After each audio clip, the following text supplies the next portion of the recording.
It's 6:30 a.m. on a cool September morning. I'm standing in the kitchen, but I'm not standing still.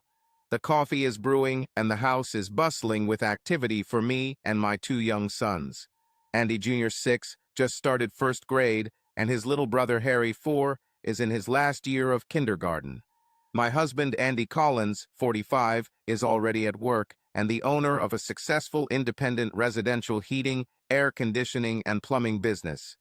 My name is Marilyn. I'm 35 years old. I'm the mother of these two active boys and Andy's wife. A trophy wife, indeed. Classic second wife, too. Andy had a short marriage before meeting me, but more on that later. Spoiled wife? Well, I think I can admit that, too. Andy and I have been happily married for over 10 years. I've been living my best life as a stay-at-home mom since Andy Jr. came along. I love this time in our lives, watching the boys grow up, especially now that they are no longer in diapers. Andy's growing business allows us all to enjoy an enviable, privileged lifestyle, something neither he nor I were accustomed to for most of our lives. Now that the boys are in school, I have at least half a day to focus on myself, working out, shopping, keeping my athletic body 5'6", 125 pounds handsome and full of sex appeal. I place the bowl of cereal in front of Andy Jr. and cut up waffles for Harry. Come on, boys, eat, you'll miss the bus. I bustle around the kitchen, cleaning and preparing lunches for the boys. The nausea I felt yesterday morning is returning. I take a bite of my bagel and take a small sip of my coffee, hoping it will settle my stomach. Maybe a minute in the chair would help, but it really just highlights the stress I'm feeling as we're all a little behind on our morning schedule. Boys, go upstairs and get dressed. Faster. I drag myself out of the kitchen and head towards their rooms to monitor the process. At the top of the stairs, my severe discomfort does not disappear. Instead of turning right towards the boys' rooms, I make a sharp left into the bathroom, slamming the door behind me. I'm in a cold sweat. Almost immediately, those few pieces of bagel and coffee eaten a few minutes earlier are thrown down the toilet. I could have dealt with this if it hadn't happened for the third day in a row this week.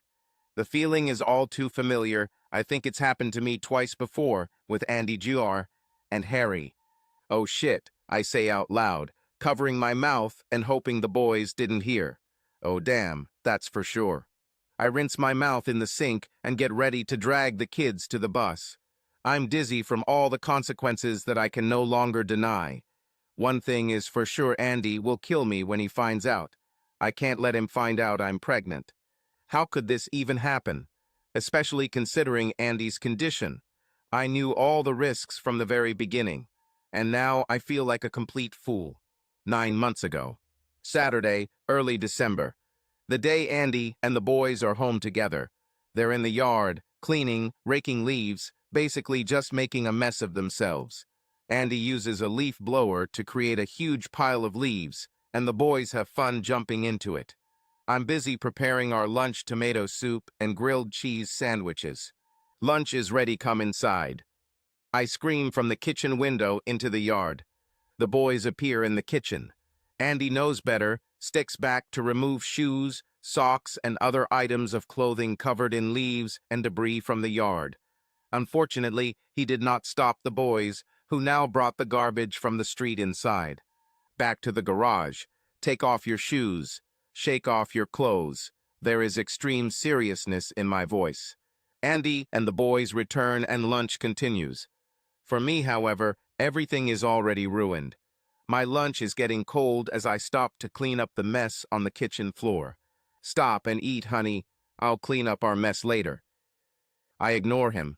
Andy's carelessness in allowing the boys to run into the house without taking off their jackets and shoes infuriates me.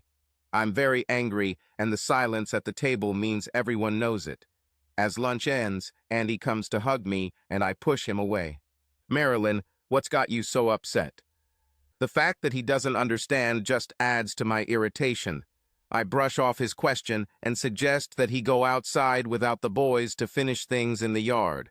Or I'll call the landscaper on Monday and ask him to do it, which is what I expected. I'm sorry I'm so angry now. Realistically, it's my fault. I have mood swings. The situation in the kitchen just drove me crazy, and I'm sorry because it's ruining the mood for our anniversary dinner tonight. 10 years. This is our chance for an intimate reunion. We have already hired a nanny. Now we will have to spend today's romantic dinner resolving the stress of this day, instead of getting ready to celebrate our anniversary. Nanny arrives at 6. My ice melts somewhat when Andy takes us to dinner. I'm once again looking forward to opening a bottle of wine and enjoying an intimate dinner together. We sit down and the waiter pours the wine. Cabernet, worthy of a special occasion. We toast to the next 10 years and enjoy the first sip. I'm sorry I lost control of my emotions today, Andy. I shouldn't have taken my frustrations out on you. I don't want to talk about it anymore. He smiles and reaches across the table to take mine. I want to talk about how we celebrate this milestone the right way. Vacation for a couple. Or jewelry. How can I show you a sign of love and how happy I am that you are my wife? I sigh and take a long sip of wine for courage. Andy, if you really want to show me how much you love me, you need to schedule that procedure we talked about earlier. Andy's eyes narrowed. We've already discussed this before. I thought we agreed that our family remains incomplete. Neither of us was ready to do something irreversible. This was a chance to say something thoughtful. Instead, I blurted out, "You just turned 45. We already have 2 boys. I'm completely satisfied." Whatever I thought, I had to stop there. Instead, I felt the need to continue. The pills were fine when we first got married, but now, after 2 pregnancies, breastfeeding, again on hormones, and again without them, I am older. Damn, I don't know. I just can't stand it anymore. I hate how this makes me feel some days. I have to finally stop taking these damn hormonal drugs. There was some awkward little thing. The waiter appeared to take our dinner order. Andy changed the subject from family planning. He was ready to move on, and our dinner continued without incident. We returned home, and after paying the babysitter, Andy carried me up the stairs in his arms. We made love. There is a 10-year age difference between Andy and me. Enough to be non-trivial, but not enough to be extremely relevant. Enough time for Andy to have been married and divorced before meeting me. Andy and Angie dated in college, but unexpectedly broke up before their 3rd year. Angie soon began dating Brandon. There was an incident at one of the parties when Andy saw Brandon and friends behaving inappropriately with a very drunk Angie. Andy felt he had to intervene and punched Brandon to stop the situation. It was later revealed that Angie was grateful for Andy's intervention, as she did not consent to what was happening. Some time later, Andy and Angie reconciled and got married after graduating from college. After 3 years of working together at the same company, Andy caught Angie kissing Brandon at a bar. Andy hit Brandon again. This time, Andy was arrested and received a prison sentence for assault, despite Angie's admission that the kiss was consensual. He was sentenced to 12 months in prison, of which 6 months were suspended. After his release, Andy's world changed completely. He was fired from his job in advertising sales. Angie was divorcing him. They had married too early. She did not want to stay married to such an aggressive and controlling man now with a prison background. Without a wife, a job, or a place to live, Andy needed a fresh start. He accepted the first and only job he could find, working on the installation crew for an old high school friend with a small heating and air conditioning installation business. This job became Andy's salvation. Soon he was not only installing air conditioners, but also selling customers their new systems. His talent for sales extended beyond the business, and the company soon grew to a dozen employees. The school friend who hired him offered Andy to buy out his share. His wife was transferred to work on the other side of the country, and he wanted capital to start his business there. Andy didn't hesitate and quickly took over the company as sole owner. Andy's bombastic, larger-than-life personality was a perfect fit for the home maintenance business. He was the first to arrive at the office, usually at 5 or 6 in the morning, restocked service vans and dispatched technicians. Andy's business became his new mistress. He never dated the girls from the office, and the endless flow of work and affairs allowed him to forget about the painful divorce. I had just graduated from college and was ready for my first job at 22 years old. I answered a Craigslist ad for an accountant position, and that was the day I met the man who would soon become my first husband. It was June, the peak season for home maintenance, and I was hired and put to work right away. The learning curve was grueling, and the days were long. We started early, planning repairs, replacements, and installations. At that time, everything was a labor-intensive, manual process. Over time, I progressed to managing call girls, crew scheduling, and many of the executive accounting functions that I trained for in school. Everything that was critical for the profitable operation of the business. Andy was a constant presence in the office and in the field. He was always available to everyone. Luckily for me, most of the women were either already married or in serious relationships of one kind or another. Andy never glanced at anyone.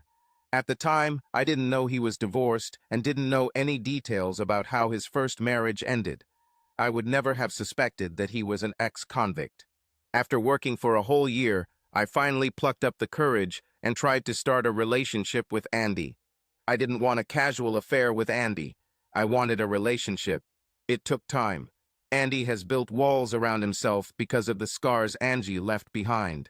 We started dating outside the office. It was a slow process, but after 6 months we became more or less inseparable in and out of the office. He refused to admit our relationship to the staff, but it was an open secret that we were dating. A year later, my apartment lease was expiring and my roommate was getting married, so we weren't going to renew it. I needed to find a place to live, and I convinced Andy to let me move in with him. From that moment on, we finally became an official couple. A full year of marriage passed before Andy was ready to propose. He was 35 and I was about to turn 25. It was time for us to settle down. The next 4 years were devoted to business. Of course, we were newlyweds. We made love every night, but Andy was never a sensual lover. It wasn't his style. We may have been husband and wife, partners in every sense, but business remained his one true love. There was no time for cuddling and emotions after sex when the alarm clock was supposed to go off at 4:30 a.m. every morning. When we first got married, the business had fewer than 50 employees, still impressive by small business standards. The growth in the early years of our marriage was rapid. We have grown steadily to over 100 full-time employees and dozens of seasonal workers. We have expanded from HVAC to plumbing and electrical services. Andy remained a bombastic, larger-than-life owner who dominated every aspect of the organization, figuratively and literally. I was his full partner in all the strategic decisions he made. For my 29th birthday, I announced to Andy my intention to start our family. It's time to. I gave birth to Andy Jr. 3 weeks before Andy's 40th birthday 9 months later. 22 months after my youngest, I gave birth to Harry. I left Andy's business completely absorbed in the worries of motherhood. Andy bought us a house in a luxury gated community in an exclusive part of town. We were a happy, healthy, wealthy young family. Day 5, January. Mrs. Collins, I'm Dr. Niles, your urologist. Do you have a few minutes to discuss post-operative instructions? I stood up from my chair and joined my doctor friend in the consultation room. Andy tolerated the procedure very well. He is now in intensive care. He needs to refrain from any physical activity for the next 2 weeks while his body heals. No exercise, nothing heavier than 20 pounds, and most importantly, no sex. For some reason, I blushed. On the 30th day after surgery, he gives a sample, and we check whether he can have children. Is there anything else I need to know? Actually, yes. We took a routine blood sample from Andy during his preoperative assessment. His result increased. A healthy man his age should have a score well below 4. I prefer to see it between 1 and 2, if not below 1. Andy's was 4.7. What does this mean, and should he be worried? It may not mean anything. This may be a benign enlargement of the gland. It could be an infection or even a virus. This could also be a sign of developing a disease, which is what worries me the most. We'll take another blood sample at his 30-day follow-up appointment and see from there. Andy was unfazed by Dr. Niles' concerns. In fact, he felt good, until he encountered Dr. Niles' scalpel of procedure. I think Andy ignored the post-op instructions to annoy Dr. Niles. We returned to sex on the 4th day. At the 30-day follow-up appointment, it was confirmed that he was now officially unable to have children. I was so excited to finally be able to stop taking the pills that I almost forgot about getting tested again. Dr. Niles' assistant wasn't so enthusiastic when she called with the results of the retest. Perhaps ignoring the instructions was a bad idea. His test level rose from 4.7 to 6 instead of dropping to 1 or 2. Dr. Niles insisted on further testing immediately. 2 weeks later, Andy and I sat holding hands in Dr. Niles' office. "Andy, I need to prepare you for good and bad news. A biopsy confirms the presence of an early stage of the disease. The key word is early stage. You won't die from this anytime soon, and we can treat you, hopefully making you completely cured. The bad news is that with diseases, the younger the patient is at diagnosis, the more aggressive the disease and the greater the likelihood of it spreading to other organs. We need to treat you decisively." Andy was white as chalk. I was preoccupied with my thoughts, realizing that my insistence on the procedure may very well have saved Andy's life. He, of course, would not undergo the examination on his own. "What happens next, doctor?" That's a good question. Historically, in such cases, the first treatment would have been complete removal surgery. But I have doubts in your case.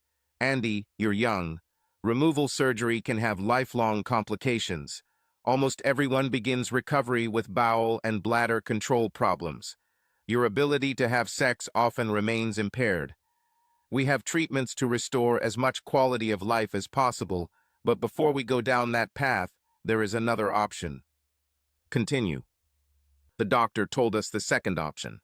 You make it sound like the obvious choice, doctor. Dr. Niles' eyes turned to me for the next part. Andy, both treatments have side effects. You need to understand that this will be a long and possibly lifelong journey, regardless of the decisions you make today. You will need to undergo treatment for at least 6 months. If your tumor responds, I would expect you to remain on treatment for at least 1-2 years, and I often prescribe it to patients for up to 3 years. Naively, Andy asked about side effects. I was already looking for information about the diagnosis on the internet on my phone and was horrified by what I heard.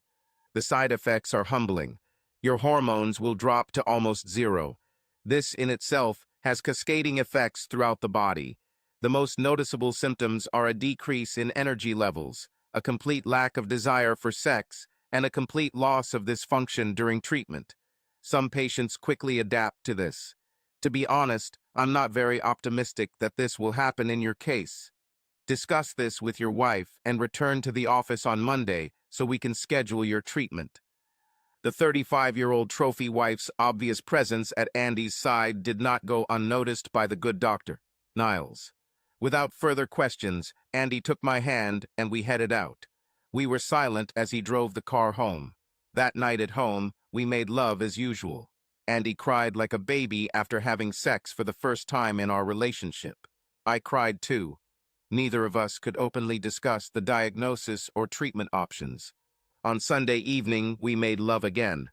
At 5 a.m., as always, Andy got up and went to the office. At 10 a.m., he left for an appointment with Dr. Niles and returned after lunch. Andy received his first injection. The change in Andy was as rapid as it was dramatic. Night sweats, he would sweat through his bedding set every night.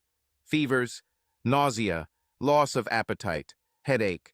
He felt so bad that losing the desire to have sex was probably not his main problem. After the first couple of weeks, acute reactions decreased and everything stabilized. He looked pale and exhausted most of the time, falling asleep in front of the TV late at night. After 3 months of treatment, Andy became a different person. I can't say I like this version any more, definitely a calmer, softer version of Andy. But gone was the exaggerated, bombastic personality of the man I married. In his place was the shadow of that man who seemed thoughtful in his thoughts, deliberate in his decisions, and clearly older than his years. For the first time, I began to seriously worry about what the future held. Memorial Saturday was approaching. I really needed a long day off. Unfortunately, this was not destined to come true. Andy was once again engrossed in his business. It was, in fact, his busiest period of the year. I wanted to go to the beach with the boys. Andy suggested inviting the neighbors over for a barbecue. It was a great idea, but impractical since most of our neighbors also wanted to leave the city. Those who remained were here for a reason. Their kids had obligations, sports tournaments, family matters, you name it. Of the 7 families we invited to the BBQ, only one family responded, our next-door neighbors Brian and Shannon. The doorbell rang at exactly 5 p.m. Brian came in with a tray of ribs and a case of beer. Andy took the provisions and asked, "Where is Shannon?" Brian turned away and calmly replied, "Shannon and I broke up. She moved." I gave Andy a stern look, and he quietly offered Brian a hug. I smiled and said, "Strawberry daiquiris on the terrace in 3 minutes." Of course, no one could resist this. The hour of joy and dinner passed without incident. The conversation was predictable, with Andy talking about his business and Brian talking about his recent adventures as a sales representative for a pharmaceutical company. Brian worked from home most of the time, and I could only imagine how isolated he felt after his partner Shannon left. After dinner, I was inevitably distracted by the worries of bathing, and putting the boys to bed tomorrow was another day of school. Andy and Brian continued to drink beer on our deck. More than an hour had passed, and the sun was already setting when I returned to the street. Before I could sit down again, Andy suddenly stood up, shook Brian's hand, and announced that he was going to bed. Rising at 4:30 comes early, he explained. I gave Andy a sidelong glance, which he never noticed. Brian took this as a sign that it was time to leave. Instead, I held up the bottle of red wine in one hand and the corkscrew in the other, catching Brian's attention. "So Shannon left. Do you want to talk about it?" Brian sank back into his chair. "Yeah, why not?" The wine was poured and Brian began his story. "We lived together for 3 years. The first time I asked her to marry me was 6 months later. She refused. Our relationship continued. I kept asking her for marriage. She claimed that she was not ready. It wasn't a matter of commitment, it was just not the right time. Shannon asked for patience, and I stayed close. In the end, Shannon and I became even closer. Her parents asked when we would get married. My parents did the same. Everyone expected us to announce it during the holidays, on Valentine's Day or on her birthday. I bought her a ring and suggested we plan a luxury vacation to formally propose, with photographers. She still said she wasn't ready. Brian took a deep sip of red wine. "A few weeks ago, she quietly told me that now is the time. She's finally ready to make our lives official. But she had one condition, and it was sacrosanct." "Which?" "So I agree that we will never have children." Now I was the one who hesitated. We never spoke about this directly. Neither of us was in a hurry to start a family. But it was always assumed that living here, it would just happen someday. Why would anyone even live in this area if they don't plan to start a family? I understood what he was talking about. It was a wealthy, gated community.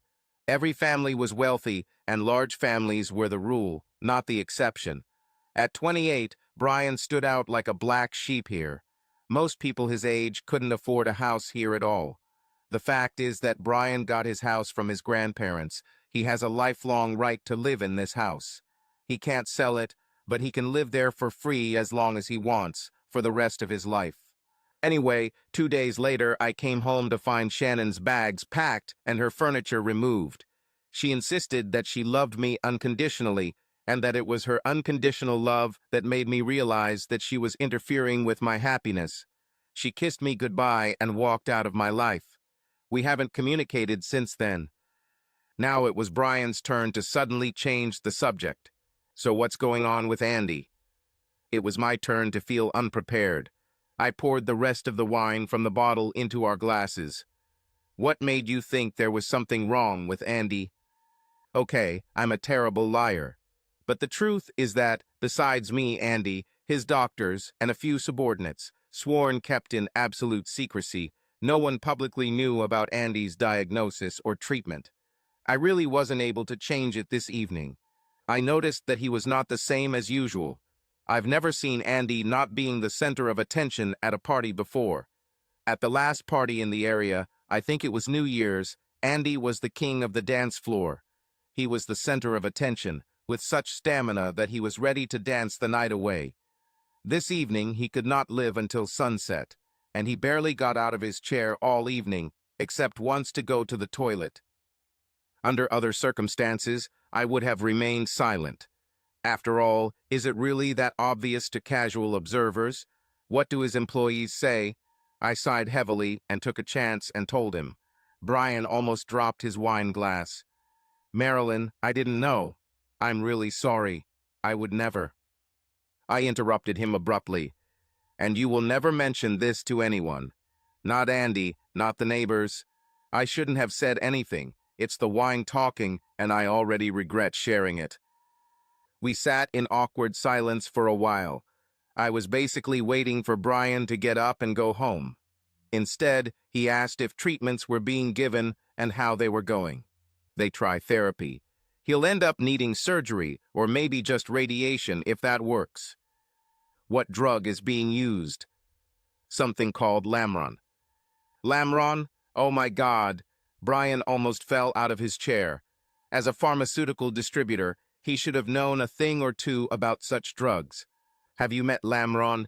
Do you supply it to urologists or oncologists? Oh, we ship a lot of Lamron, even today. But little of it is used in medicine, I believe, due to side effects. This is truly a powerful tool.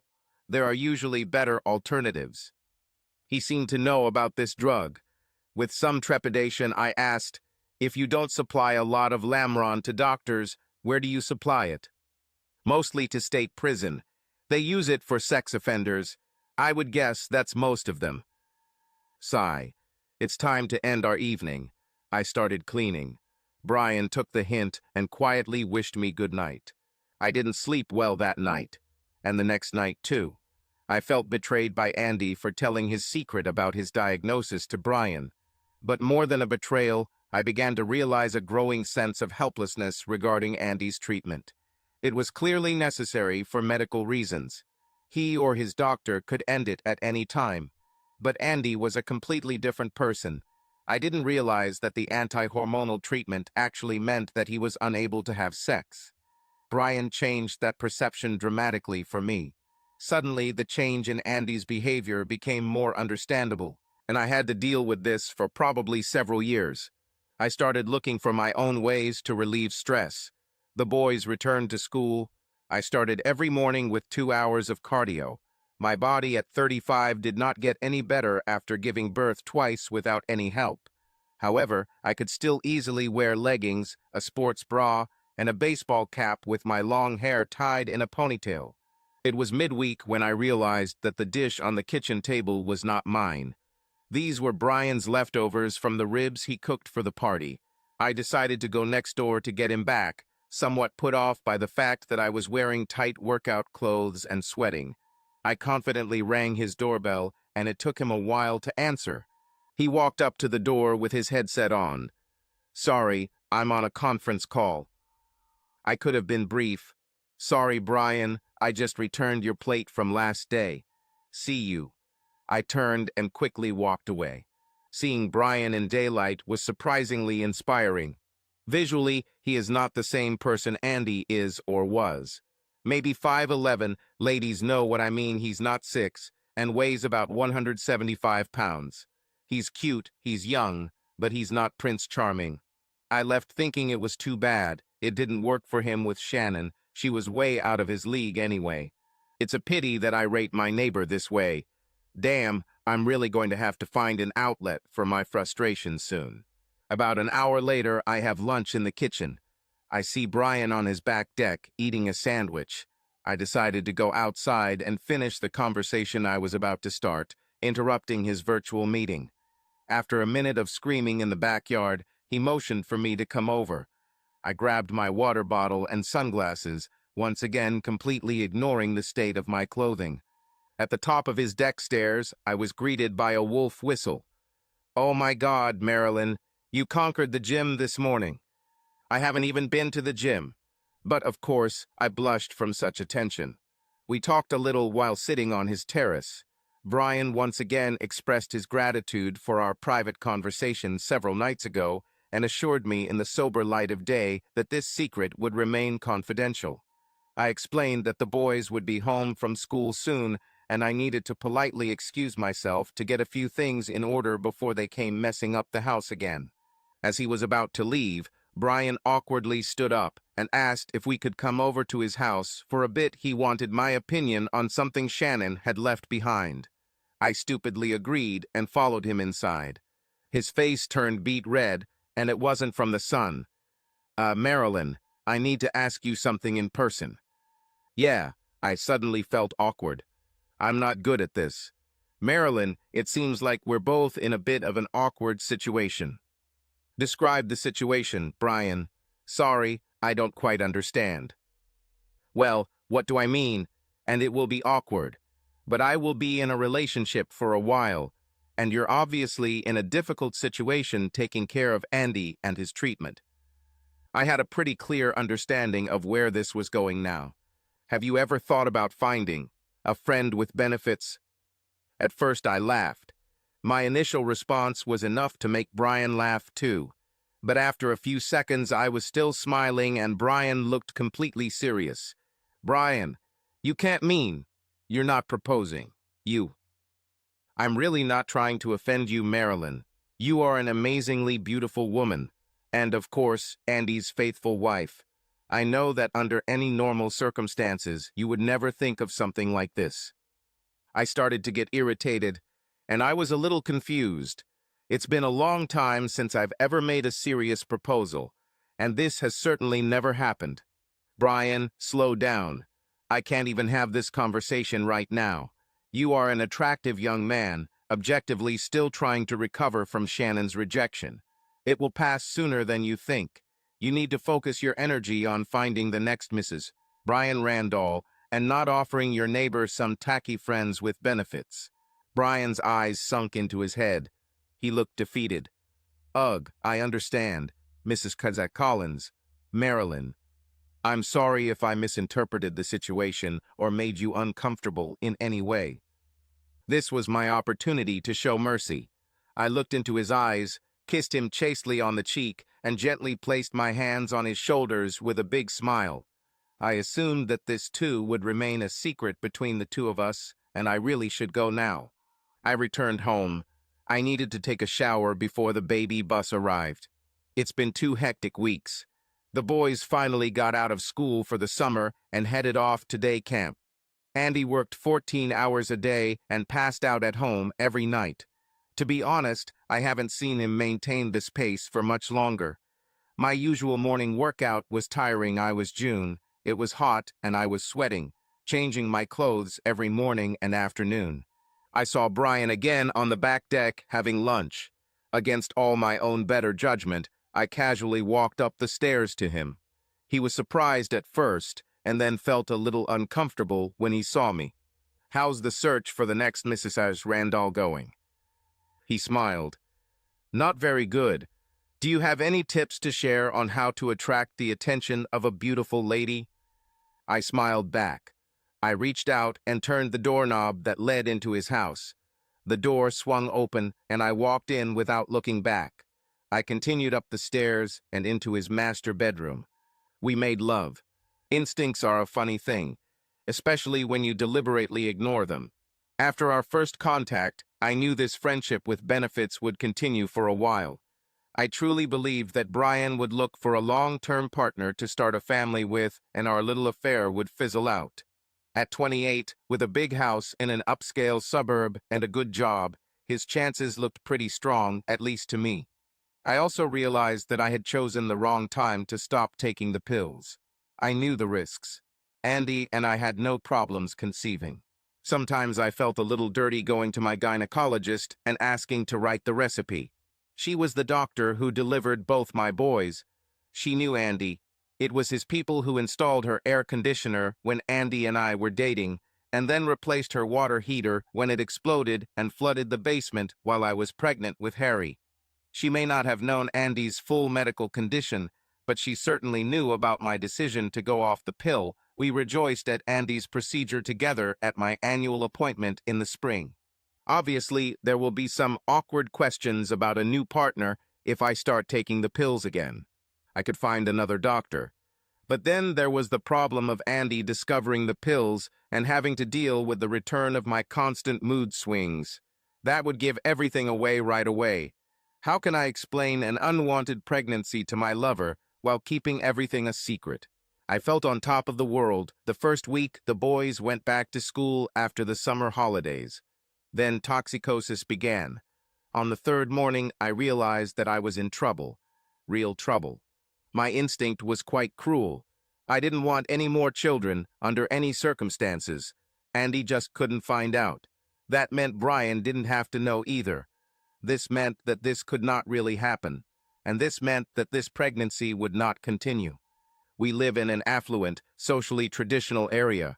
Clinics are clearly not represented here. Oh, you can find someone to do it.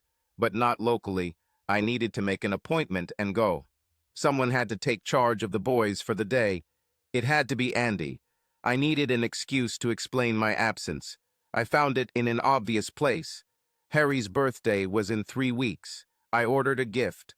Delivery was possible, but we didn't have a place to hide it. The deception was that I would pick up the gift early in the morning and take it straight to my parents, where it would be kept until the birthday.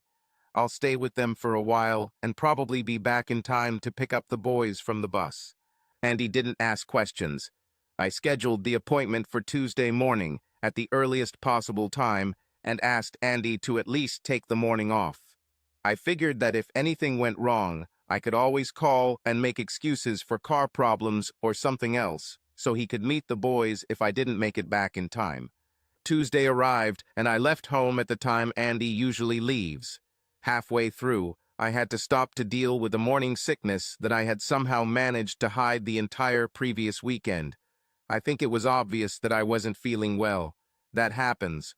Our home has recently become a regular medical center. I arrived at the clinic early. I asked for an appointment at 9 a.m., thinking I needed time. I was in the waiting room at 7:30. These clinics are strange places, inconspicuous, clearly the kind that want to be easy to find but not attract attention. During the 90-minute wait, my thoughts wandered away from Andy and back to Brian. Despite our agreement to be friends with benefits, I have to admit that I started to have real feelings for him. I think this happens when you sleep with someone regularly. I kept thinking about his desire to have a family, about his suffering after leaving Shannon, about her advice to love and find a woman who will make him happy and start a family. I don't think she meant the wife and mother next door. I started to feel nauseous again. I went to the toilet and threw up for the second time that morning. I didn't even eat or drink anything all day. Part of me wanted to get this over with. I've always hated the first trimester. But in the hour I had left, I couldn't get Brian out of my head. What would he do if he found out? What was I going to tell him? We haven't been together for the last 6 days. He must have been expecting my presence or wondering what was really going on. The nurse entered the waiting room. "Mrs. Collins, the doctor is ready to see you." I stood up, turned around, and quickly walked out of the building into the parking lot. The ride back was everything but smooth. I kept telling myself that I would come back, but first I had to explain myself to Brian. I kept thinking about Andy and I's wedding anniversary dinner in December and his admonition not to make family decisions that might be irreversible. Terminating an unwanted pregnancy, would it be irreversible? Unfortunately, almost all the alternatives seemed like this. I texted Andy to say I was home early and parked at the house at 1:00 p.m. I had 2 hours before the school bus with the boys arrived. I didn't even go into the house. I went straight to Brian. Brian came to the door to meet me. "Hi, Marilyn. God, how I missed you." He looked outside, closed the door, and took off his shirt, revealing his tan torso. He took my hand and his eyes went to the stairs. My legs remained in place. Brian, we need to talk." Half an hour later, we hugged and cried. None of us knew what to do. If I was afraid before, now I am terrified. No matter what happened, I was not ready to leave Andy under any circumstances. Brian seemed to have other ideas. Many ideas. Crazy ideas. Brian was literally on his knees in front of me, begging me not to terminate the pregnancy. He desperately wanted to say or do something to give our child a chance. I knew that this was what I expected, and now I realized that there would be no elegant way out. I promised Brian not to return to the clinic without talking again, but I needed to leave. I needed to collect my thoughts and take control of the situation. I saw that he did not believe in my promise not to return to the clinic. Brian suggested a seemingly unlikely option before I left. Bring our baby to term. I acknowledge that I am the full biological and legal father. You can participate in your child's life as much as you want, or not at all. I will take care of the child and support him financially 100%. The baby doesn't even have to know who its mother is if you decide not to participate after birth. I couldn't believe my ears. Tears flowed like a river. I needed to get home and collect my thoughts before the boys arrived. Every day my condition became more difficult to hide. Somehow I managed to survive Boys' Week at school. But by Friday I was in bed all the time. The house was completely falling apart. Piles of dirty laundry, takeout containers, piles of unopened mail, you name it. Moms don't have sick days. Andy thought I had a stomach virus. He suggested we go to urgent care. I think I knew better. In a final act of defiance, I decided to try to have a normal Saturday. For a while, everything went well. I cleaned the kitchen and washed, folded, and put away the laundry. By the boys' dinner, I began to lose ground. But she didn't give up. I managed to get the boys to bed before locking myself in our bathroom and starting to throw up. Andy stood outside the door, waited patiently for me to come out. I think he began to suspect something because it was not typical for me to get sick and not see a doctor. An hour later, I left. "Honey, you look terrible. What the hell is going on?" I left the bathroom with tears in my eyes. Like I said, I'm a terrible liar. My eyes betrayed the guilt that I had somehow managed to hide for the past 2 weeks. "Marilyn, oh my God." Silence. Maybe I should have expected something like this. I should have known. "That's enough, Andy. It's not what you think." But that was exactly what he thought. It was written all over my face. He was just too busy with his own problems to notice. Looking back, I'm surprised how long I hid what was happening. And he took his hat and headed towards the door. "I'll go for a walk. I need to calm down." Andy returned home after 11 p.m. He was surprisingly calm. This was not typical for him, but now everything has changed. He looked into my eyes. "Living room, talk." I walked hesitantly towards the chair. For some reason, I felt the need to stay away. I knew Andy's story and recognized the potential for an explosive argument. What happened next shocked me. I've been thinking about all this for the last 2 hours. About my health, this year, our future. I think I really neglected you. I started sobbing and crying quietly. "Andy, no, please, I'm so sorry." "SHH. Let me finish. I know you didn't ask for all this either. Damn it, Marilyn. You're an attractive 35-year-old woman, and I'm a sick and weak 45-year-old man. I don't know what I was thinking I could get away with all this." Now I was crying openly, if my hormones weren't right before. "Marilyn, stop crying. I don't have time for this nonsense. I want us to fix everything and continue to live as if nothing happened. I'm asking, no, I'm telling you, after this conversation, I expect you to do 2 very specific things. First, you will break off relations with the one I have to thank for this. It's probably better if I don't find out and you never tell me. No boy is worth going back to jail because of a woman. I learned that lesson early, and now I have so much to live for." I looked straight ahead, without emotion, except for the tears flowing down my cheeks. Secondly, at the first opportunity, you will terminate this pregnancy. I will not raise another man's child under my roof. Long pause. Have questions? Fine. I am going to sleep. Our next conversation will take place when you have completed the 2 tasks I have assigned to you. Andy left the room without showing any emotion on his face. It took me half an hour to calm down and stop shaking. I took a blanket and fell asleep on the sofa out of fatigue. Sunday morning, I woke up feeling better. Andy and the boys were in the kitchen preparing breakfast. The boys and I are going to an amusement park for the day. Please use this time to get your affairs in order. An hour later, they were gone. This was my first chance to get back to Brian since I left on Tuesday. He knows. Brian turned pale. What did he say? I think he said he might even forgive me. Will he forgive you? Is it true? Andy acknowledged the circumstances that led me to this. He asked to simply end the relationship and terminate the pregnancy. After that, we will discuss what will happen next. And what do you think will happen next? Don't know. Will we pick up the pieces of our broken marriage? What do you think this means?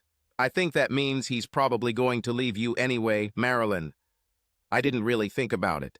Andy and Brian will always have opposing positions on this issue. But I have to admit, he never specified what would happen next. However, he made it clear that he would not tolerate humiliation. I cannot accept the termination of our pregnancy. Marilyn, this means everything to me. Everything for us. Andy could stay like this for the rest of his life, or worse, die next year. We could have our family together. Brian, whether he stays or not, I'm still madly in love with Andy. It doesn't matter if he's alive or dead, I will always support this man. Brian fell to his knees and cried. I didn't want any of this to happen either. I was wrong to put everyone in this situation. But I can't change the mistakes of the past. Please, Marilyn, don't make another huge mistake because of my actions. I gave Brian a long hug and then turned and walked home. The thought that I can leave his house and his life forever corroded my soul. Running into Andy was supposed to be bad, but for some reason running into Brian felt 100 times worse. Who was I really in love with? I spent the whole day of Sunday in bed.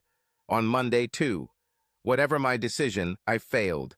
Without intervention, which I did not expect, my life would change dramatically and quickly.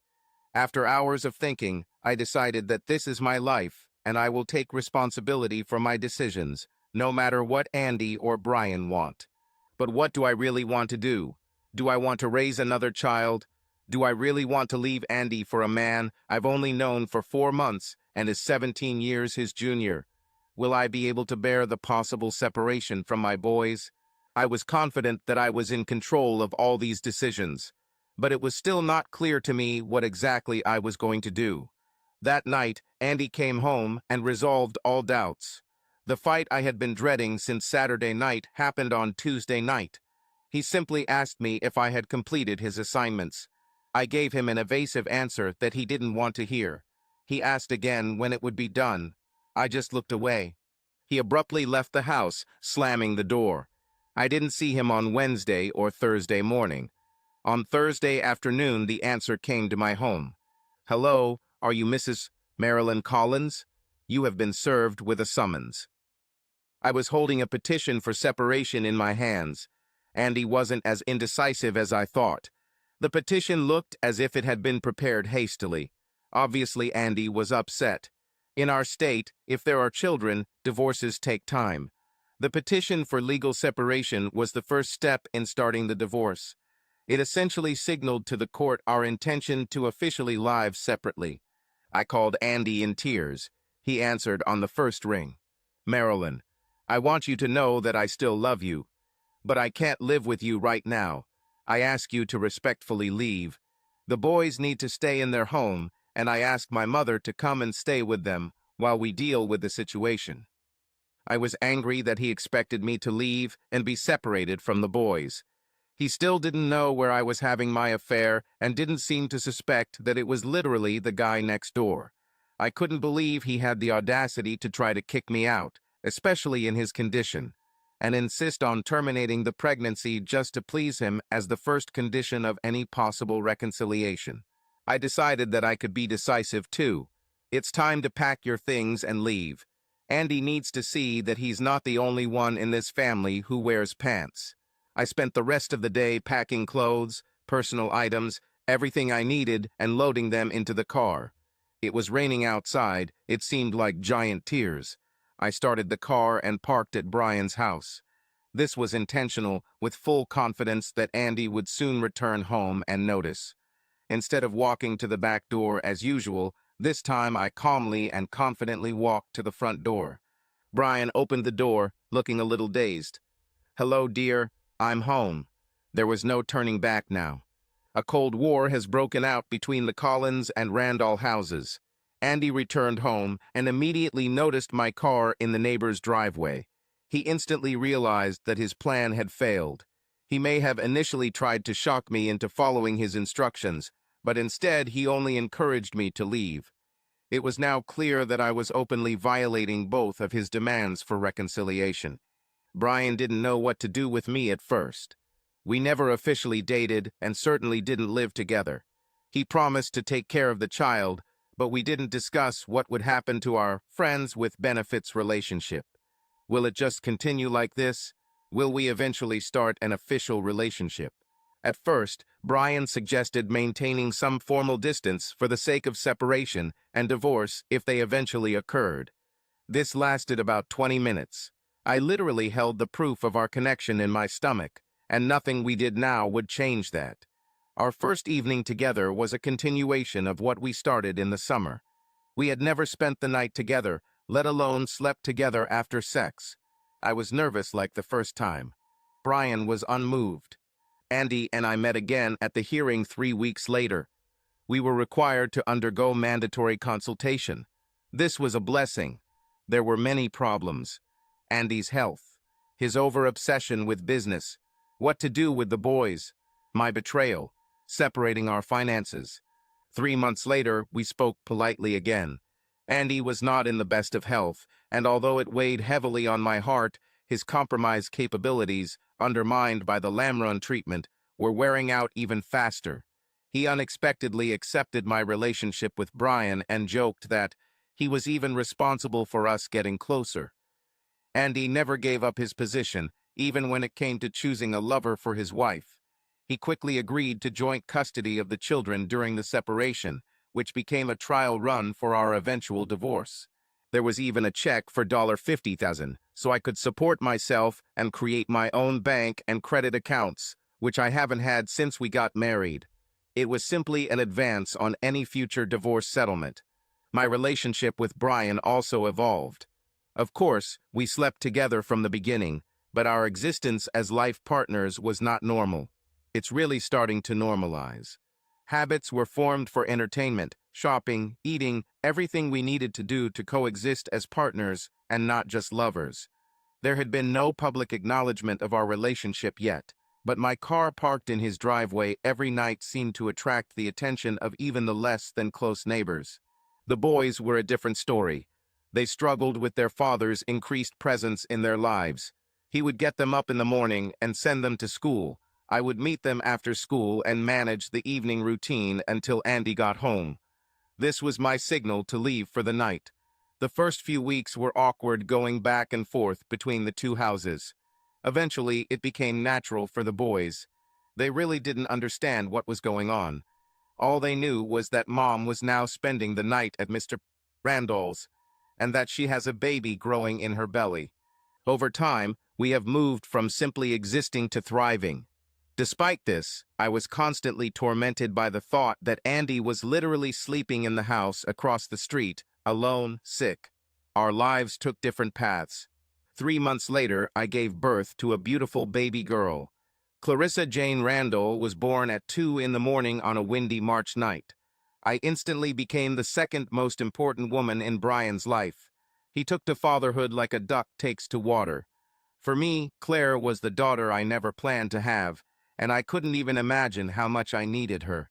I also fell in love with her at first sight. If I ever had any doubts that our lives were going down the wrong path, I didn't know it yet. I didn't know yet. Our first 3 months with Claire flew by quickly. It seemed like spring turned into summer in the blink of an eye. I saw the boys every day, and they also loved spending time with their little sister since school was out for the summer again. While I was home feeding Claire, the boys were getting a little wild between our two houses. It's time to turn my attention to the settlement of my divorce from Andy. We never tried to become a couple again. Andy couldn't accept my decision to take his destiny into his own hands. It was too much for his ego to control. Meanwhile, I became more and more in love with Brian. I still had feelings for Andy, of course, and probably always would, but more as a man who deserved respect for his business achievements and for his physical strength, which was gradually fading. Our divorce was finalized as summer turned to fall. The transition was surprisingly seamless. I was back to being the housewife I'd always been, only now managing two houses. We agreed to joint custody, which meant no child support. Of course, there was no alimony for me, despite the lack of ways to support myself. I agreed to a lump sum payment representing my share of our joint marital assets, minus the business. Despite my active role in building Andy's business in the early years, I was unable to claim 50% of the company. In the end, I agreed to 20%. Realistically speaking, this coupled with a decent monetary compensation and Brian's already significant income and assets, no one was going to be poor in our extended family. I had a financial incentive to keep Andy healthy to protect my stake in his company. The next step was obvious, if a little awkward. Brian proposed and asked me to become his wife officially and completely. We got married in a quiet ceremony 3 months later. Andy wasn't present, but the boys were. I respected Andy's decision to stay away. I felt guilty that my life was back to being even better than before, but Andy's life seemed disorganized. In a show of independence, I refused to change my last name from Collins, at least officially. Brian was annoyed at first, but I explained that it was easier this way with a boys' school, and it was just a hassle. He accepted it, but wasn't thrilled. Socially, I happily called us the Collins-Randolph family. Our first year of marriage was idyllic, almost normal. The neighborhood gossip died down and people seemed to begin to accept our unique family dynamic. Our sex life had cooled down from what it had been like during my pregnancy with Claire. Brian was careful because he didn't want to accidentally get pregnant again. But Brian desperately wanted a son of his own to balance out the Randolph family. Reluctantly, I agreed that we could try again, and this time on purpose. It took a few cycles, but I eventually became pregnant with Brian's second child. This fourth pregnancy was the most difficult for me of all. It seemed like all the morning sickness from my first 3 pregnancies had been packed into my fourth, as the final test of motherhood. I was bedridden. Brian quietly supported me by caring for all children, regardless of need. My love for him only grew during this time. It also brought home the significant changes in Colin's home. Brian took the boys home late on Sunday after they spent the weekend with us. His relationship with Andy had remained cold but polite up to this point. But as they say, this time was different. Upon arrival, Andy sent the boys into the house. He decided to shake Brian's hand firmly at first. Then his grip conveyed a strength and pain that Brian had never experienced. Andy looked at Brian coldly and said, "Never forget that Marilyn was my first wife." He let go of his hand and Brian quickly walked away. Awkwardness cannot describe this feeling. It took him several days to tell me this story. As I entered the second trimester of pregnancy, another hiccup occurred. Andy Jr. is sick, seriously ill. He was hospitalized for a week with a high fever from an unknown infection.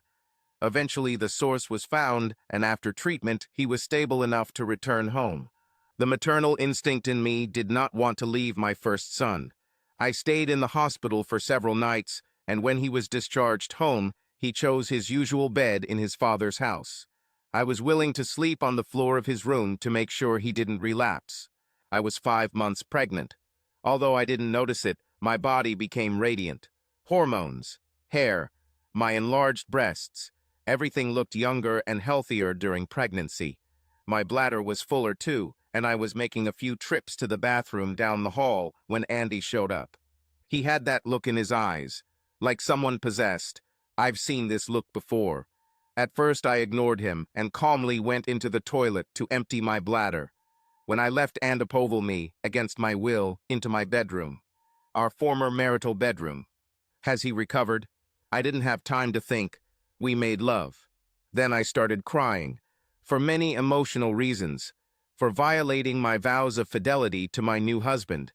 For the feeling of forbidden pleasure with my ex-husband, which I thought I would never feel again for many reasons. It was the most emotionally charged moment of my life. When it was over, Andy sincerely apologized. He admitted that he should have restrained himself. He was without Lamron for the first time in almost 3 years. 3 months have passed. Seeing me pregnant and available made him lose control. He begged me to forgive him. I didn't know what to think or say. I was stunned by all the consequences of what happened. I went back to Andy Jr.'s room and cried all night on his floor. The next morning, I returned to Brian's house. His questions were about Andy Jr. I didn't mention anything about my encounter with Andy. The problem was that now I wasn't just apologizing to Brian. I felt a strange sense of apology to Andy for leaving him. So I reluctantly began an affair with my ex-husband. When I felt confident, my hormones were raging, or I wanted sex, I would seek out Brian to make love to. In those moments when I felt submissive, I wrote to Andy to arrange a meeting. This behavior continued for several weeks. One evening, after meeting up with the boys and having another chance encounter with Andy after they had finished their curfew, I noticed that my stomach was hurting. I realized that something was wrong. I quickly returned home to Brian, who was asleep in a chair with baby Claire in his arms. I went into premature labor. I screamed at Brian, scaring Claire and causing more chaos. Ironically, the next step was to call Andy and ask him to look after Claire. I explained that it was an emergency, that I was going into labor, less than half an hour after having sex with Andy. He was stunned and looked lost as Brian rushed Claire to his door. I don't really know what happened, or even if my interaction with Andy that night played a role. God, I felt terribly guilty for almost losing Brian's baby this way. Fortunately, this did not happen. I gave birth to a 4-pound baby girl early this morning. We named her Cameron. She had to spend several weeks in the neonatal intensive care unit, but she lived. My condition was not so definite. I was put under anesthesia for emergency surgery. No more pregnancies or need for pills. Oddly enough, this brought me relief, considering that my family, which I thought was complete after 2 children, had recently expanded to 4. Unfortunately, this ended Brian's dreams of having a son, at least with me. We were busy for the next few months. Brian and I were busy taking care of the girls, while Andy managed the boys. I followed the recommendations to give my body a chance to recover and abstained from sex for at least 3 months. This was probably a needed reset for me. Brian remained the same caring father he always was. I recommitted myself to being a better wife and mother to my children. I shouldn't have had sex with my ex-husband anymore. I also had to be more attentive to my new husband's needs, knowing full well what could happen if he began to feel ignored. I was so busy taking care of the kids during the day that I almost didn't notice that a friendship was beginning to form between Andy and Brian. The tension that seemed pervasive during my recent pregnancy has disappeared. It gave way to the evolving concept of co-parenting among the 3 of us as almost equal participants. Andy and the boys even agreed to babysit the girls so Brian and I could have a night for 2. What seemed impossible just a few months ago was starting to become as normal as everything else. It was this growing sense of normalization of our 2 households functioning as one that set the stage for my most unpleasant encounter. It was Andy Jr.'s birthday. Andy agreed to have a party and invited everyone, including friends and neighbors outside the family. This was the first time we actually held a public event in one of our homes collectively as the Collins-Randall family. Although I was confident in my role now as Brian's wife rather than Andy's, I still felt whispers as everyone watched how naturally our family functioned together. The word triplets was used, although not in my presence. I decided to take the girls home for bedtime and leave Brian and Andy to deal with the neighbors themselves. 2 hours later, I returned to Andy's living room, long-range baby monitor in hand. The neighbors have left. Nothing was cleaned up, but the exhausted boys went to bed. Andy was sitting on the couch, and Brian was opposite in a chair. It was obvious that they were having a serious conversation. I sat next to Andy and across from my husband, since it was the only seat available that made sense. A little awkwardly, Andy reached out and took mine. "Marilyn, I think Brian has something to tell you." Oh no. I took a deep breath and noticed that there was no emotion on Brian's face. Brian's voice shook. "Honey, Andy and I talked. He made it clear to me that I owe you both an apology. I wasn't at all sure where this would lead. Keep going. I took advantage of you at a time when I knew you would be vulnerable. I initiated sex that openly disrupted your marriage to Andy. I took advantage of a man who was sick and could not protect himself. As a result, I put you in an absolutely impossible situation. The situation with your husband and family." Silence. Tears were streaming down my face again. I asked Andy to forgive me for taking advantage of him in his unique moment of vulnerability. He graciously accepted my apology. "I want to ask you to consider forgiveness as well." I really didn't know how to respond to that. Much of it was ancient history to me. Each of us in the room had a mountain of potential sins to confess. Why are we even having this conversation now? Around this time, Andy, who was still awkwardly holding my hand, squeezed it tighter and looked at me. "Marilyn, I also have something to confess to Brian and ask for forgiveness." Andy's voice conveyed his usual confidence that I knew so well. I had a feeling in the pit of my stomach that something serious was about to happen. "I have committed my own sin, which I am ashamed of and which needs to be brought to light. A few months ago, I was finally able to stop treatment with Lamron without finding any trace of cancer. It so happened that I made a decisive attack on Marilyn one night when she was caring about the boys. Her noble intentions did not matter to me at that moment. I did not respect her oath of loyalty to you. I regret my actions, Brian and Marilyn. Please forgive me." Suddenly, I realized that I was still holding Andy's hand while he confessed to Brian. I shuddered, let go of his hand, and turned away sharply when Brian's voice broke the silence. "Andy, I accept your apology." I gave Brian the look of disapproval that all wives give their partners when they know they've immediately said something wrong. At this point, Brian didn't seem to know what happened after that first night, or maybe he just didn't care. And Brian wasn't upset. I wanted him to jump up and protect me, but he just sat there quietly. And he started grinning at me. My voice became defiant. "Brian, could you excuse Andy and I for a few minutes? I'll be back to talk to you soon." "Certainly." Brian stood up, looked me in the eye, and said, "Marilyn, I love you." I opened my mouth to answer, then turned and looked away. Andy adopted a neutral expression. Brian left the house and closed the door. Immediately, I stood up and slapped Andy. "What the hell is happening to you?" He smiled. "Baby, you kicked him out before I could continue my confession. I was going to confess again, this time about the night Cameron was born." "Go to hell." I turned and walked out abruptly. I returned to the house 2 minutes after Brian left Andy's house. My anger and emotions were out of control. "Brian, what the hell happened there?" "You're sleeping with your ex-husband." "Brian, he just admitted that he did it against my will, and you accepted his apology without saying a word. How dare you? How dare you start sleeping with a man who is not your husband?" I rolled my eyes. "Seriously, dude? You didn't even try to protect me." "What was there to protect? You didn't say a word to me. That suggests it was consensual." "Nonsense. How many chances did you have, Marilyn?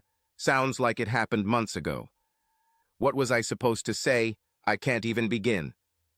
"How many times?" "What? Marilyn, how many times did you go back and have sex with your ex-husband after you found out he was sexually available again. Go to hell, Brian. We didn't have a spare bedroom. I lay down on the floor of Claire's room, trying to sleep. I couldn't stop crying. Fortunately, she was fast asleep. At some point that night, I fell asleep with tears on my face. Since her little sister took over her crib, we bought a crib for Claire.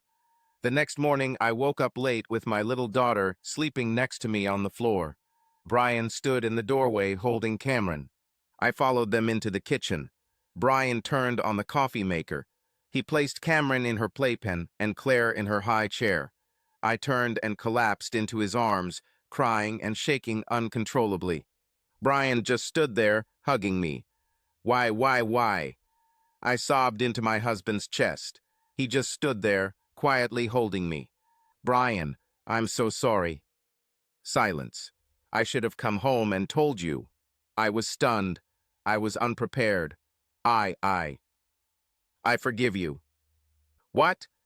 I forgive you, Marilyn. I cried in his arms for another 10 minutes. The girls needed our care. Claire realized that her mother was upset and began to cry. Cameron then joined her.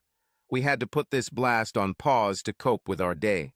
Brian and I had a lot of things to work on, that much was clear. But Brian was not like Andy. He wasn't controlling or vindictive. He didn't have an oversized ego.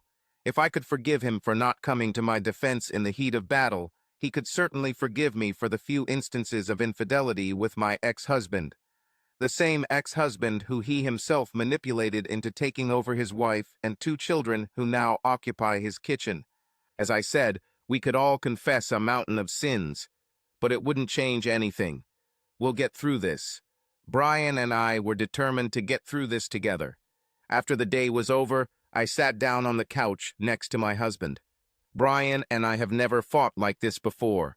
If it were up to me, we would never quarrel like that again. Without a word, Brian stood up and took my hand. He led me upstairs to our bedroom. Where do we go next? Brian seemed to have anticipated this question. Marilyn, I don't know, but I'm so scared that I'm going to lose you. Will I lose me? This was not the position I expected. Why do you think you'll ever lose me, darling? Because you're still in love with Andy. That doesn't mean it. I mean it. Well, I really think. I decided to shut up. I hoped we could get back to making love. You know, show, don't tell. But the moment has already passed. We fell asleep in each other's arms, at least for a while, until the crackling sound of the baby monitor forced me out of bed. The next few weeks were a period of normalcy again. I didn't feel comfortable being at Andy's house alone, even just to look after the boys. It wasn't just that Brian might not have trusted me. I realized that I didn't trust myself. I tried to have the boys come to us with all questions. But there are cracks in the facade of our happy one. 2 housed existences were everywhere and became impossible to ignore. Andy and I still haven't spoken face to face since that fateful party. Brian seemed aware of the pressure this put on me as the matriarch of this young family. Marilyn, how are we going to get over this? The fact that you're so uncomfortable being around Andy now. I also thought about this question, but the real answer was not the one I was willing to share with Brian. He was right to be worried. My defensive reflexes kicked in simply as a reaction to the realization that I still had unresolved feelings for Andy. No, they weren't as strong as my feelings for Brian. And for me, I made my choice, even if it was a choice made under pressure. I didn't go back to Andy. I remained married to Brian, but I couldn't trust myself to remain faithful to Brian if I had the opportunity to cheat on him again with Andy. The fact that Andy was himself again in character was something of a turning point, and I continued to struggle with it. It didn't help that over time all communication took place directly between Andy and Brian. They talked every day, called, texted. They became friendly again. Brian did forgive Andy, and Andy seemed to acknowledge that I was as much a part of the destruction of our happy marriage as Brian was. The illness gave Andy perspective. His time and health were not guaranteed. We all needed to make the most of the time we had left, and in a sense, that's what Brian and I have already done. It's just that no one planned what would happen after Andy's treatment. The time was so uncertain, the diagnosis was unclear in terms of treatment, and whether it would work or not. On one side, I saw a man in free fall, and on the other, a man with his hand outstretched, asking if I wanted to jump. I jumped in and ultimately walked away with no immediate regrets. But now, the unresolved conflict remains.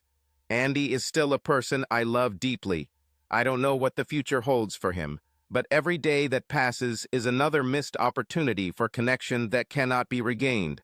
We need to make the most of the time we have left, as tomorrow is not guaranteed for any of us.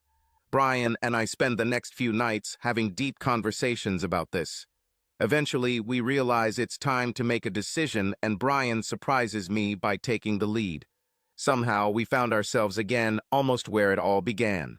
On Andy's back porch, sipping red wine while watching the sunset, the boys entertain girls on the backyard grass. Brian took it upon himself to organize what would be said next. But as always, it was Andy who started the conversation first. Marilyn, Brian admits that despite everything that has happened between us all, I still have incredibly strong feelings for you. You are the mother of my boys.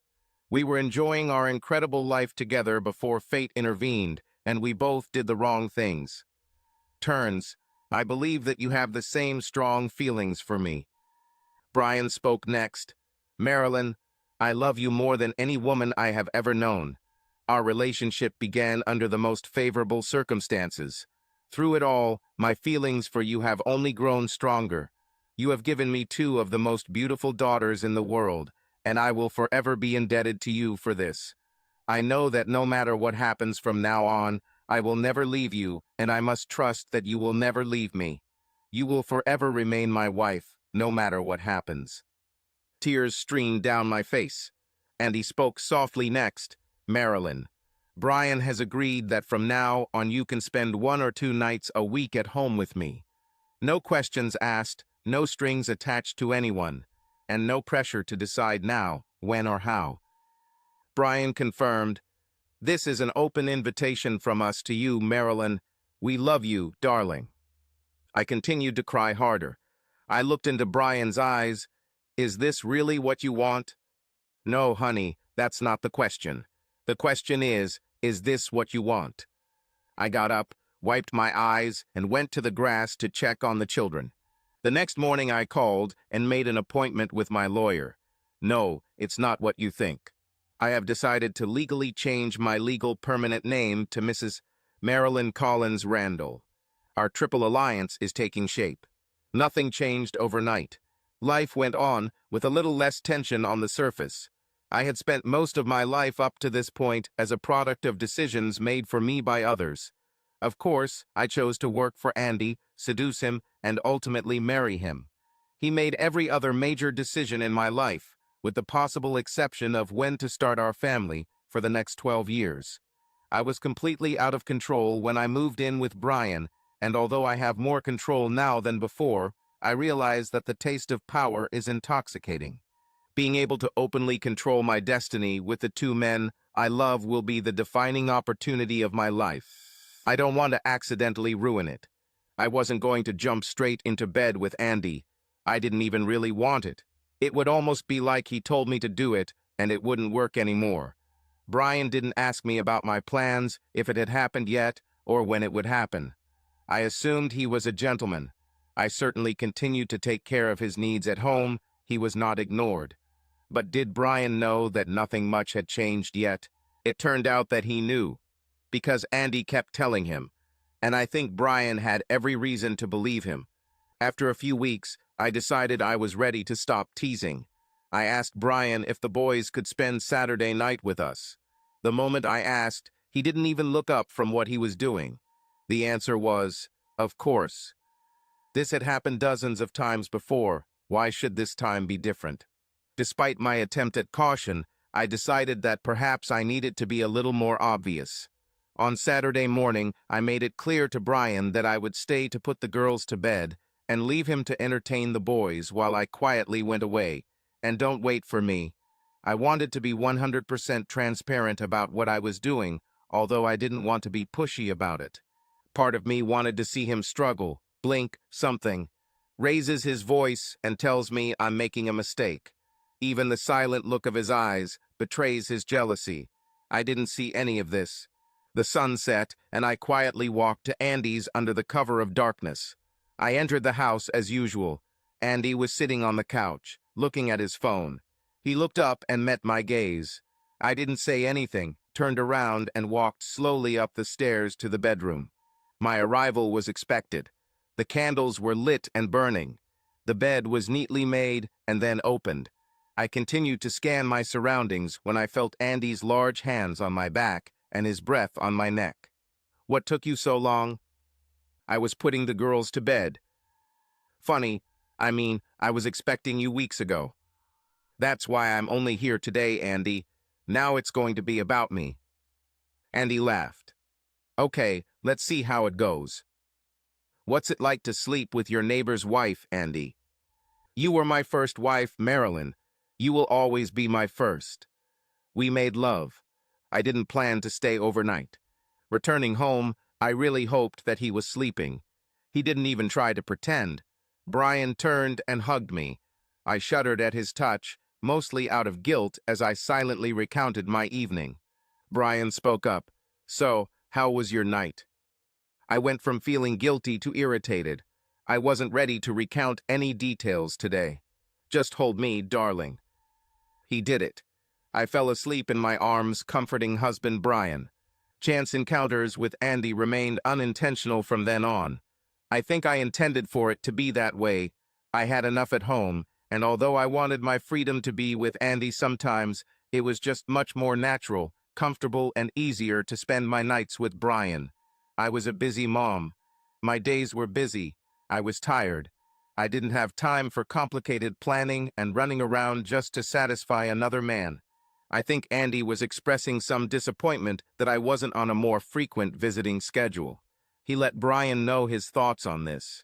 In his honor, Brian shrugged and said, "Talk it over to the boss." The problem was that the boss got almost everything she needed at home, and Brian was proud of it. Andy decided to up the ante as soon as he could. He organized our first family trip for the Collins-Randolph family to one of those all-inclusive family resorts in Mexico. 2 weeks. With 7 people, we would need either a large suite or several rooms. The solution was to book 3 rooms, one for the boys and Andy, one for the girls and Brian and I, and one dedicated solely to adult intimacy that would be mostly managed by me. Holidays have always had an impact on me. Andy regularly received club trips paid for by HVAC companies at the end of the summer. It was one of the highlights of my first marriage that I have never been able to forget. I was ready for a repeat here. Getting there was tedious. Traveling with children is such a headache. The boys are old enough that Andy had it pretty easy, but Brian and I were overwhelmed. Andy was clearly annoyed when I announced that I would be spending the first night alone with Brian and the girls. We quickly fell into a routine. We all gathered for a family breakfast at 9 a.m. We then set the kids up for activities by the pool beach, and once everyone was settled in, Andy and I made a quiet retreat into the intimate room, while Brian looked after all 4 kids. I would do the same for Brian after lunch by asking Andy to take on the role of baby monitor after lunch. This super wife and mom was determined to make this vacation memorable for everyone. Spending time with Andy first might not have been the best decision. My uncomfortable feelings in every way became unbearable on the 7th day. Andy and I had just started our morning class when there was a panicked knock on the door, startling us both. It was Brian. Harry cut his finger badly on a beach rock, and resort security intervened.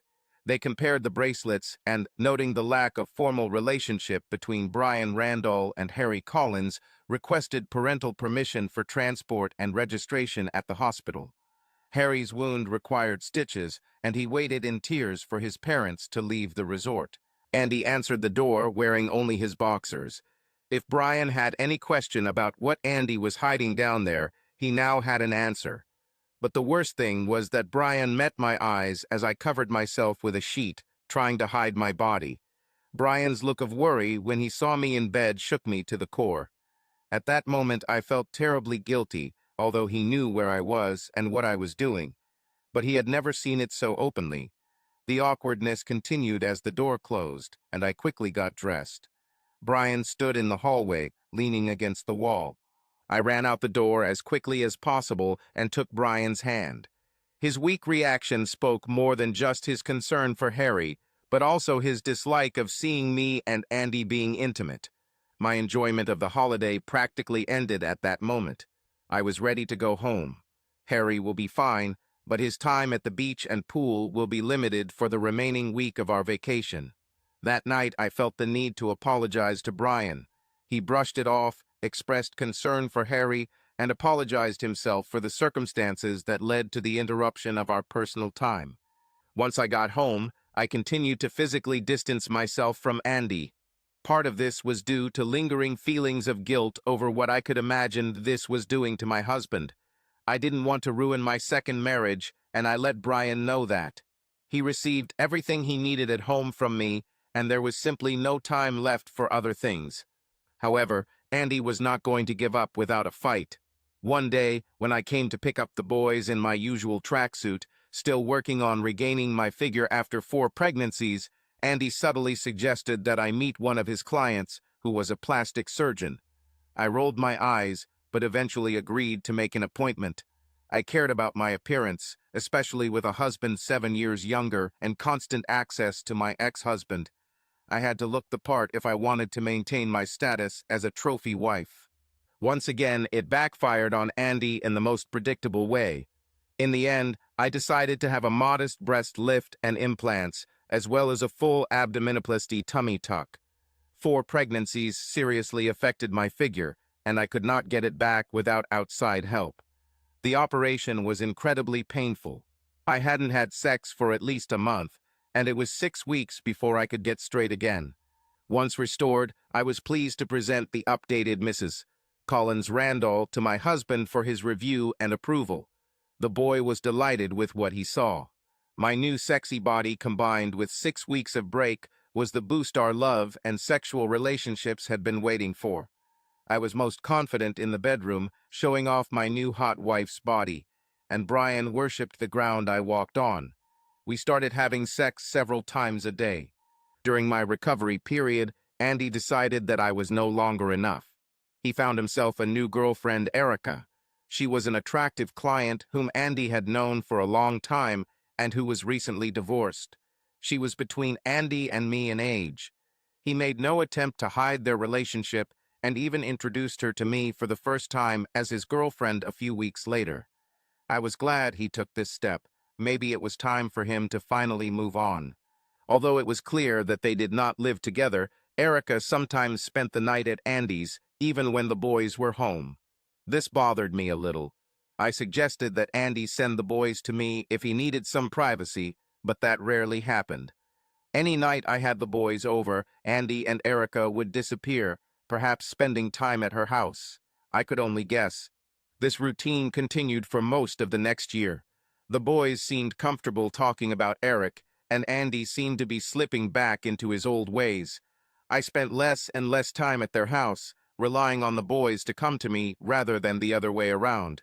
My relationship with Erica was normal. I saw her from time to time, and although she undoubtedly knew about my past with Andy, I laughed imagining that she had not heard the whole story of the last few years. I never found out what happened. One day, the boys reported that Andy and Erica had broken up. They looked a little sad, and I could tell that their father's attitude was starting to worsen his relationship with the boys. I shared the news of my breakup with Brian. So, I guess it all starts again? Will it start again? You and Andy. I don't think so. I mean, no. Things won't go back to normal. At least not anytime soon. I want him to find a new partner, hopefully long-term. I'm with you now, Brian. Perhaps everything has already passed. I still had feelings for Andy and always will. My initial feelings of guilt about restoring it and the desire to regain something of what we had already lost together were strong enough to convince me to give it a chance. But my feelings have evolved.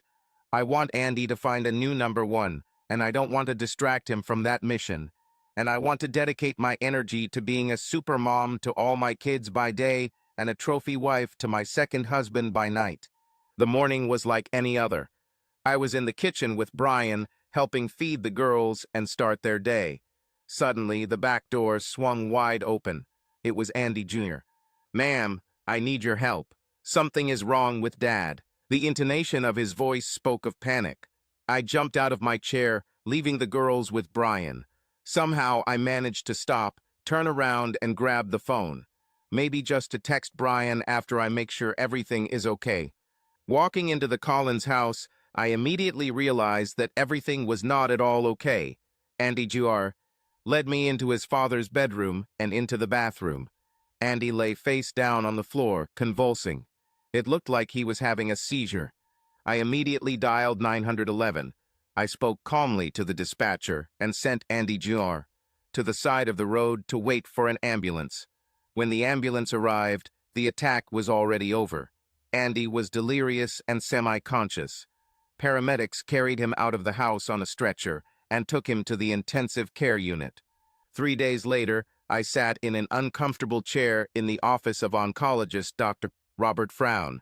To my left was my husband Brian, and to my right was Andy. I was holding both men's hands when Dr.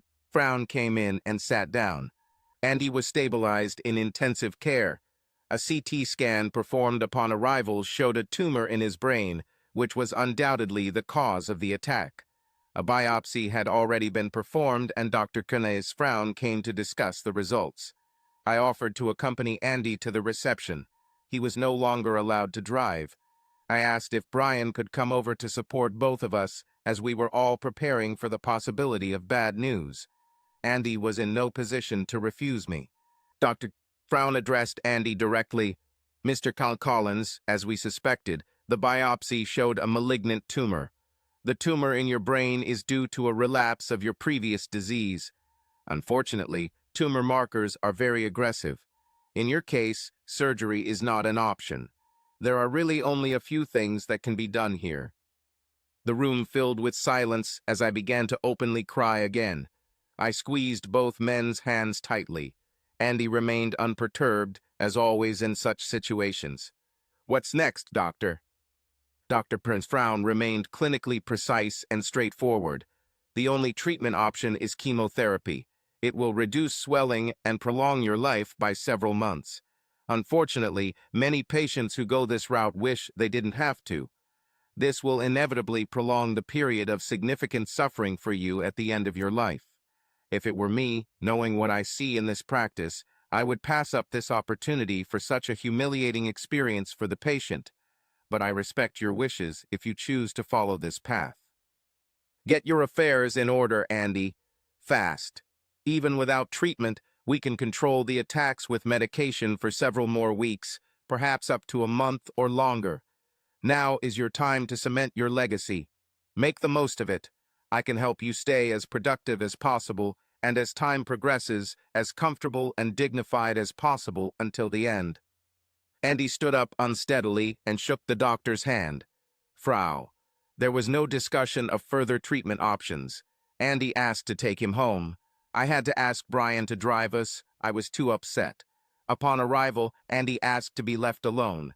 He kissed my forehead in front of Brian and told me Andy Jr. would call if he needed anything. Brian and I walked into our house, and I fell to the floor crying. I was stunned. I wasn't ready for Andy to die. At the same time, I was angry with him. He was always such a terrible patient. He did not see his doctor for follow-up treatment for several months. As his wife, I always handled these tasks for him. Like his ex-wife, he was on his own.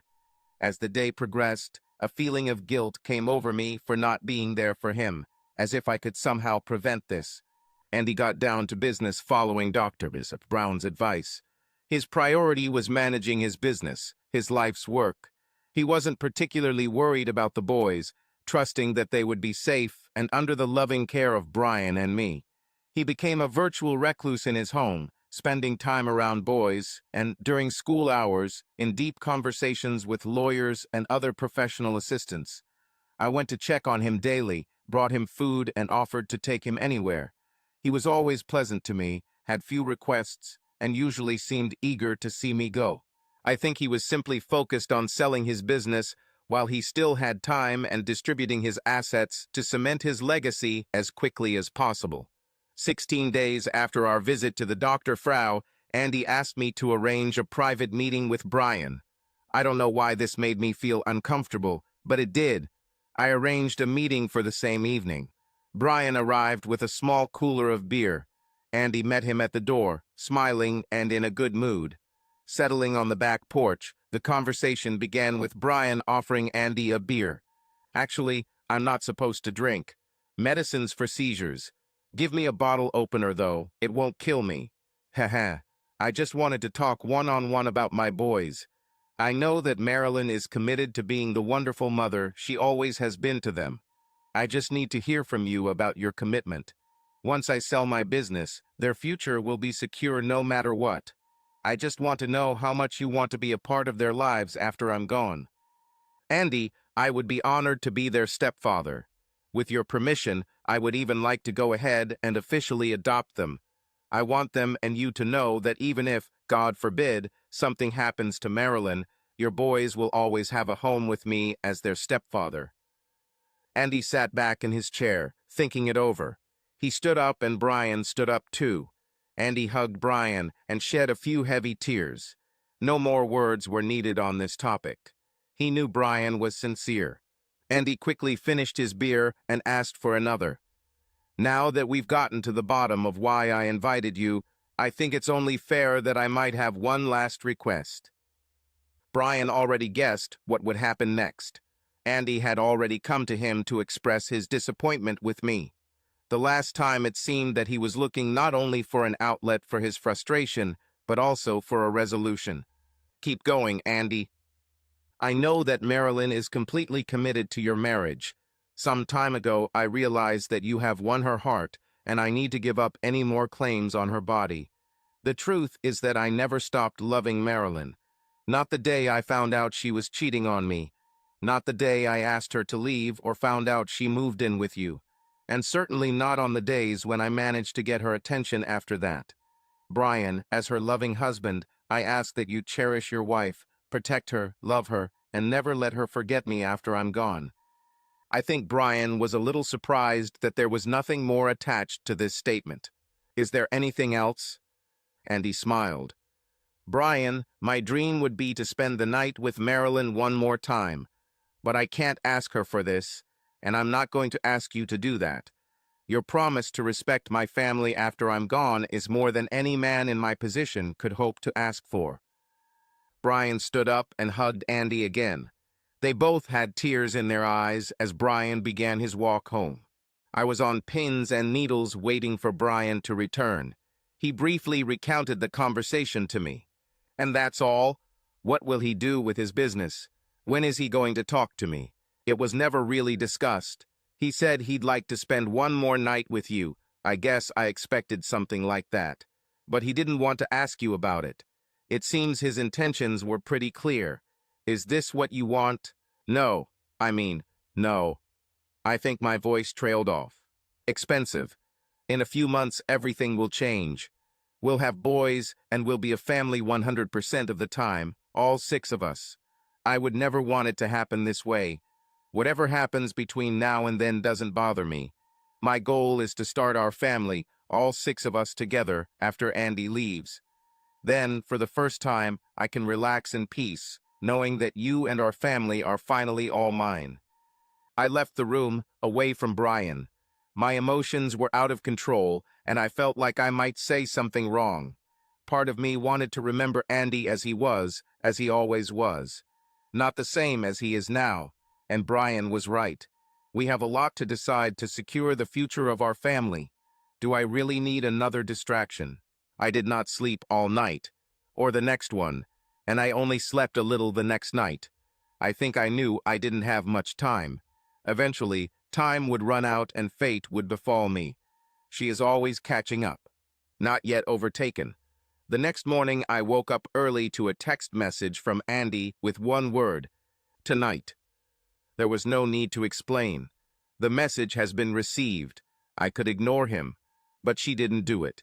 Instead, I decided to let Brian know before I did something I would regret for the rest of my life. Brian Andy reached out and made it clear that he needed help tonight. I decided to answer his call. As usual, I was waiting for his sharp reaction. Jealousy. A caustic comment. Instead, Brian came over and hugged me tightly. Andy asked me to love and protect you forever after he left. When that time comes, Marilyn, I want you to know that I will never, ever let you go again. Make this night unforgettable for both of you. I spent the day preparing for this as if it was the most important night of my life. Nails, hair, took a long shower. I used to always go home with my hair in a ponytail and a sweatshirt. Tonight, after the girls were put to bed, I walked down the stairs in a black dress and high heels. Brian whistled after me again. I blushed. Marilyn, I love you. Give Andy the best. I kissed him. I love you, darling. Thank you. Andy met me at the door. The boys were downstairs. He looked at me twice and said, I can't let them see you like this. He pointed me up the stairs to wait in his bedroom while he put them to bed. An hour passed before he entered my bedroom. He closed and locked the door. Marilyn, I need to tell you that I feel like my body is giving out. I can't promise that I'll be the person you know. I really just wanted to have one more time with you while I still have the chance. And by the way, my eyes work great. My God, I like what I see. There was a small jewelry box on the table by the bed. Inside were my wedding and engagement rings from Andy, which I had returned in our divorce many years ago. Andy took the box, dropped unsteadily to one knee and asked, Marilyn, you were my first wife. Will you do me the honor of being my wife again tonight for the last time? A tear rolled down my cheek. I didn't expect anything like this. Andy has never been a romantic. Apparently, he learned a thing or two from watching Brian all these years. I removed Brian's rings and Andy carefully replaced them with his own. I looked into his eyes and asked him to make love to me. We fell asleep in each other's arms. I woke up at 5:30 a.m. when the first rays of light came through his window. I needed to leave. I didn't want the boys to wake up and see their parents in bed together. They were old enough to understand what it meant, and they already had enough to worry about their father's health. I changed my jewelry and put on a dress. Damn, I should have brought a change of clothes. Andy was still sleeping. He looked calm. I kissed him goodbye. I couldn't stay longer without getting upset, and I had to go. I got home, showered, changed, and was ready for my day before the girls even woke up. I couldn't stop thinking about how difficult the coming days would be for everyone. To distract myself, I went to work. Business, shopping, anything I could to keep myself occupied. I was rushing home to start my evening route to sports practices and kids' activities when I noticed Andy's truck was missing from his driveway. This was strange since he was not allowed to drive a car. Somehow I tried to get it out of my head. I drove the boys home after sports practice. Andy and his truck were still missing. I followed the boys into the house and realized Andy wasn't there. His laptop was in his office, but his backpack was missing. I returned to the office and found a white envelope on his desk with my name written in his handwriting. Suddenly, I was overcome with fear of what I might find when I opened the envelope. Marilyn, please take care of our boys, your girls, and Brian. I want you to enjoy the life I always imagined for us. During this time, I will be your loving husband for eternity. Love, always and forever, Andy. The coordinates were handwritten in the corner of the sheet. 38XXN 121XXW. I had no idea what that meant. I entered the coordinates into the search app, and the map showed a location in the nearest state park. I gasped, realizing the meaning. I dialed 911 and didn't know what to say. Finally, I explained that my ex-husband was terminally ill and had run away from home. He left a note indicating a location in a state park. I asked that an officer be sent to the location to see if he could be found there. The dispatcher said she would try to have an available officer check the area as soon as possible. An hour passed and nothing happened. I started preparing dinner for the boys in Andy's kitchen, trying to tell Brian what I had found. He didn't have many words. After another half hour, an unmarked police car stopped in front of the house. Another unmarked car, and then a patrol car pulled over and parked closer to Brian's house. I began to sob, realizing that whatever happened next, it would not be good. The detective approached the door and asked to enter. He introduced himself as Investigator Callahan and asked for my documents. I provided my driver's license, and he used his phone to call one of the other officers. He said my name, Marilyn Collins Randall, and asked if the address was current. He looked at my home address against Andy's home address. A sly smile appeared on his face, which I noticed almost as quickly as it disappeared. Callahan asked to speak privately. I asked the boys to go to the basement, and we sat together in the living room. A uniformed officer walked in, and my nerves reached their peak. "Mrs.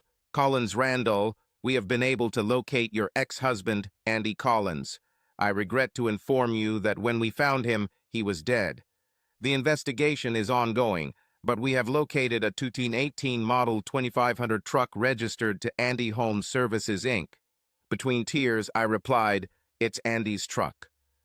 The vehicle was found unlocked with the keys inside. There was an envelope taped to the steering wheel.